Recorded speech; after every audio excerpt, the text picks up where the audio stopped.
Dans le cadre de notre émission spéciale Sexe et Rock'n'Roll, je suis en compagnie de la sublime Julie Valmont. Bonjour Julie. Bonjour Cindy. Alors est-ce que tu pourrais te présenter en quelques mots pour nos auditeurs ? Donc je suis actrice professionnelle en fait, de charme, actrice porno si tu préfères. Alors qu'est-ce qui t'a poussé à te tourner vers le milieu du X ? En fait, j'étais libertine depuis peu. Donc libertine en fait, c'est parce que je suis bi en fait. Donc dans mon libertinage, je cherche des filles. Et je participe à un reportage sur le libertinage pour Enquête très spéciale, qui a été vu par un réalisateur de chez Dorcel qui trouvait que je passais bien à l'image et qui m'a demandé si je voulais faire une scène en fait. Donc comment as-tu vécu ce revirement et cette proposition ? Alors en fait, au début, je l'ai vraiment vu comme un truc marrant et fun. Je me suis pas fait de plan de carrière. Je me suis dit, ouais, ça me fera un DVD dans ma table de chevet, un souvenir. J'avais demandé une petite équipe, un truc un peu sympa, parce que j'étais un peu flippée. En fait, ça s'est super bien passé. Au final, donc je suis mariée. Au final, ça nous a même un peu excités, en fait, ce côté exhibe et ce côté fun. Et au début, les tournages se sont enchaînés gentiment. Et du coup, j'y allais sur mes journées de repos, en fait, puisque j'étais aide-soignante. Et après, quand ça s'est accéléré, j'ai stoppé. D'accord, donc aujourd'hui, tu n'es plus du tout aide-soignante. Non. Peut-être à la caméra. Ça m'est jamais arrivé, encore. Non, j'ai pas eu ce rôle-là. Ah ouais, même pas le classique fantasme de l'infirmière. Même pas. Ok. Donc contrairement à beaucoup d'actrices porno, t'as commencé vers l'âge de la trentaine. Est-ce que tu penses que c'est une force pour toi d'avoir démarré en étant plus mature et de façon à peut-être avoir moins de regrets par rapport à d'autres ? Je me serais pas vue actrice à 18 ans, effectivement, parce que j'étais super timide, parce que je connaissais pas franchement mon corps, et je trouve même ça dommage de commencer trop tôt. Je le prends vraiment comme un travail, c'est-à-dire qu'il faut arriver à l'heure, il faut avoir son matériel, il faut apprendre son texte, il faut faire gaffe à toute une équipe, sinon tu mets toute une équipe en retard, donc le temps c'est de l'argent. Et le seul regret à la limite, c'est que oui, j'étais plus jolie à 18 que maintenant. Maintenant, mais voilà, c'est normal.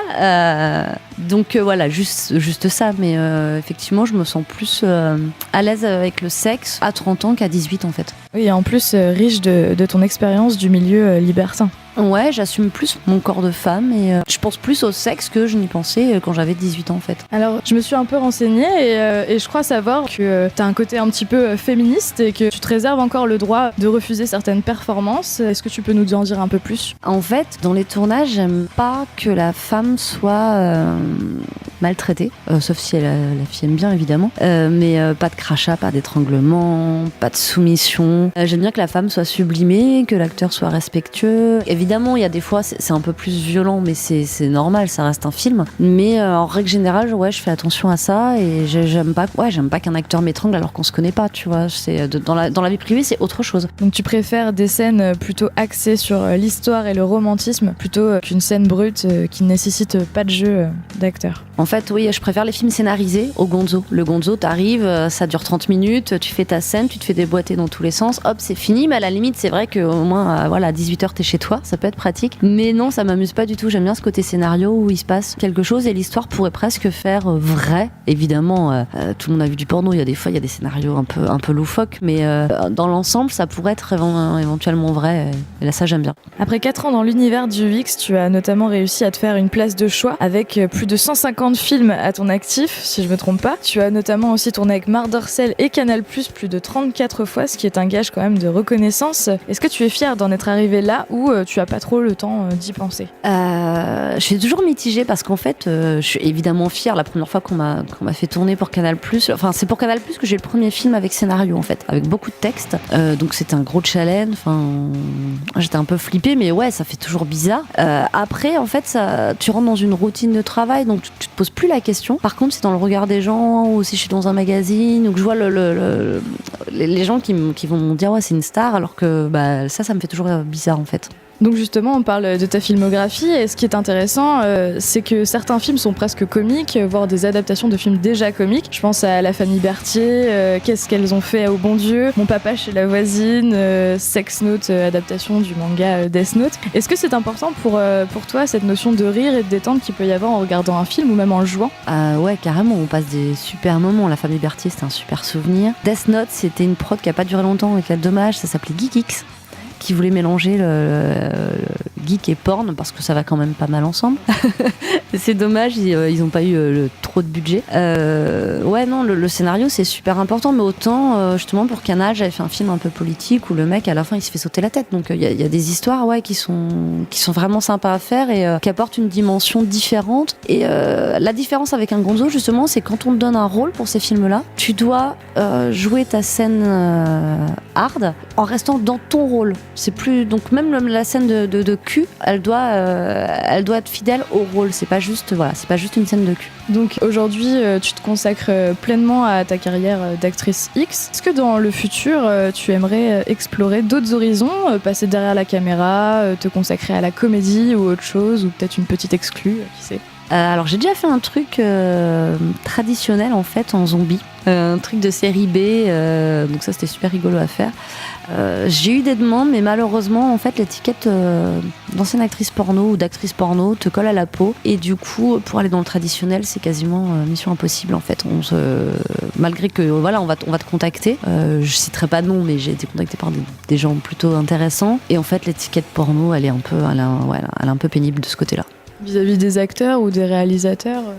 En fait, t'en as qui veulent pas se mouiller à prendre une ancienne actrice. Et t'en as, si tu pouvais faire une session privée, voilà. C'est parce qu'ils ont peur que ça entache l'image du film, ou par rapport au côté acting du porno qui est assez différent? Que ça entache le film. Ok.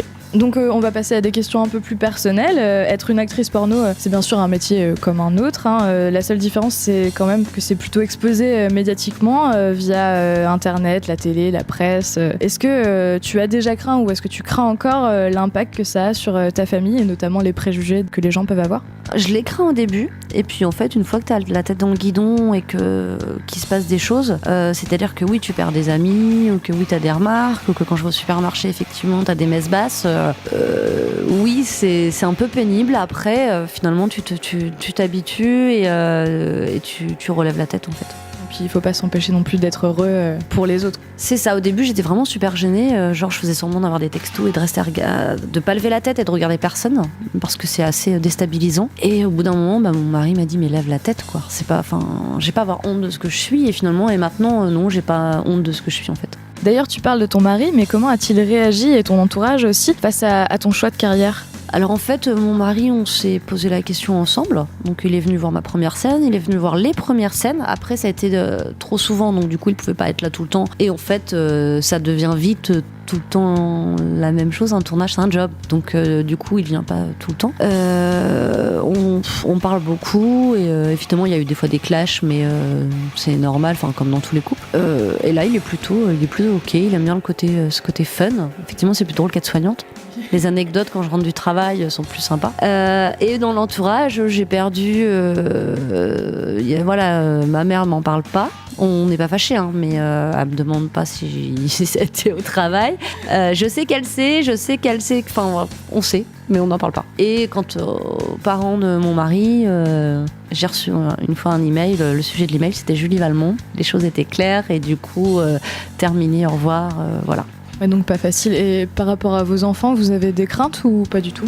Alors mes 3 enfants sont au courant, dans un vocabulaire adapté à leur âge en fait. Donc l'aîné s'en fout, elle trouve ça plutôt cool. Elle a été un peu déstabilisée par des regards ou des questions au début, mais plus par les adultes, pas par les autres ados. Les autres ados, à la limite, ils venaient même lui poser des questions pour me demander à moi s'ils avaient un truc qu'ils osaient pas demander à leurs parents. Donc quelque part, c'est un peu dommage. Mais non, alors du coup, je suis vachement plus à la maison. Donc le niveau scolaire est remonté. Elles peuvent me parler. On reste des parents assez stricts, mais aussi super cool. Donc en fait, c'est un bon équilibre. Ça fait une famille un peu, des fois un peu barge, mais finalement ça fonctionne bien. Donc beaucoup de gens critiquent le porno pour ce qu'il est ou ce qu'il est pas, mais qu'est-ce que tu penses de ceux qui disent que c'est malsain, que ça déforme la vision du sexe ou de l'amour? C'est quoi ta vision à toi? Alors j'aurais une tendance à être d'accord avec ça. Pour moi, le porno doit vendre du rêve, y compris aux jeunes ados, aux garçons, vendre du rêve et imaginer ce qu'ils pourraient éventuellement faire, mais d'une manière quand même jolie, donc toujours avec le respect de la femme. Quand je vois une jeune fille de 18 ans qui pense plus à faire un gangbang qu'à chercher le prince charmant, ça me choque, ouais. Là, pour moi, c'est le monde à l'envers. Moi, à 18 ans, je pensais pas faire un gangbang, je savais même pas ce que c'était déjà. Donc, je trouve ça dommage. Il faudrait qu'il y ait un choix plus Après, effectivement, il y a un public pour tout. C'est-à-dire qu'il y a les gens qui aiment le trash et les films amateurs, et les gens qui aiment les films scénarisés. Donc, il en faut pour tous. Mais je trouve ça dommage, cette perte de qualité dans les films. Et avec l'essor d'Internet, il y a eu de plus en plus de tout et n'importe quoi, j'imagine. Donc, peut-être que ça crée un mouvement malsain pour certains jeunes, enfin vraiment très jeunes, parce qu'ils le découvrent super jeunes, le porno. Oui, il y a même des sites où, soi-disant payants, et en fait, les gosses, ils peuvent déjà voir quasiment l'intégralité de la scène en version gratuite, et en plus c'est dégueulasse quoi. C'est la fille, il y a trois mecs moches qui sont en train de la démonter dans un hôtel minable, et le sexe c'est pas ça. Donc c'est dommage. Et c'est vrai que les films scénarisés apportent un truc soit rigolo, donc c'est vrai, comme tu parlais des comédies tout à l'heure, des parodies, ça montre à la limite le sexe sous un côté un peu rigolo, mais voilà, toutes les filles aiment pas prendre des éjacs faciales, voilà, avoir 10 grands blacks qui la démontent, c'est un peu dommage de voir le sexe comme ça, effectivement. Est-ce que tu penses que le porno peut connaître la crise, ou connaît la crise en ce moment? Il la connaît grave, il n'y a plus de budget, t'as des filles qui sont prêtes à tourner pour une misère en fait, donc t'as certaines productions qui vont profiter de la misère humaine d'une fille qui a besoin de payer son loyer, qui vont lui filer rien du tout pour montrer son corps en plus, et pour donner son corps. Et tu n'as plus ce côté star system qu'il y a quelques années avec Claire Castel, Clara Morgan, Tabata Cash, c'était quand même Brigitte Lahaie même encore avant, mais t'avais quand même des grands noms et des noms qui marquent les esprits. Même quelqu'un qui regardait pas le porno savait qui est Clara Morgan quoi. Maintenant, si des noms, non tu sais pas, c'est juste une question de budget et d'argent et de vendre son corps comme ça quoi. C'est dommage. Donc puisque c'est bientôt terminé, on va pouvoir se lâcher un petit peu sur les dernières questions qui sont assez courtes. Quel serait ton rêve de tournage? Alors, je suis vraiment bisexuelle en fait. Et en France, il n'y a pas de production lesbienne. Ils achètent tout à l'étranger, donc c'est dommage. Et j'aimerais bien faire plus. Si j'avais le choix, franchement, je ferais que du lesbien. Donc oui, ce serait faire plus de lesbiens et genre une orgie de filles sur un ring de boxe, ça me plairait bien. C'est original au moins. Donc justement, est-ce que après tous ces tournages, t'as encore des fantasmes? Alors ça rejoint la question d'avant sur mon orgie de filles sur un ring de boxe, c'est un truc qui me ferait kiffer. Ouais, vraiment un truc hyper féminin, ou même un truc aussi un peu rock'n'roll, justement sortir des sentiers battus de la directrice, voilà, t'as la directrice à la parodie avec la secrétaire, je sais pas quoi, la mère de famille, mais effectivement un truc un peu rock'n'roll où tu peux faire un tournage en Doc Martens, c'est un peu déjanté, ou en super-héros, ou en zombie, ouais, ça me plairait bien. Ou Pirate et la revanche du capitaine. C'est ça. Et sinon, dernière petite question subsidiaire, est-ce que tu pourrais m'arranger un café avec Céline Tran, anciennement Katsuni? Je suis désolée, je l'ai pas encore rencontrée, je la connais pas. Bah, Joker alors. Donc je pense que voilà, il est temps de nous donner les contacts, donc Facebook, Twitter et le site internet.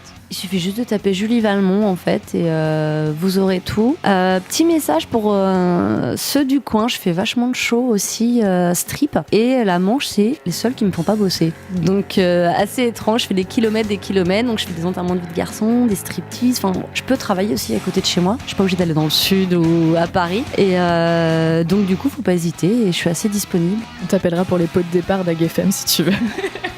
Ça marche. Donc écoute, merci beaucoup en tout cas pour cette interview, c'était vraiment super sympa, et puis ils peuvent pas le voir mais t'es super jolie, donc voilà.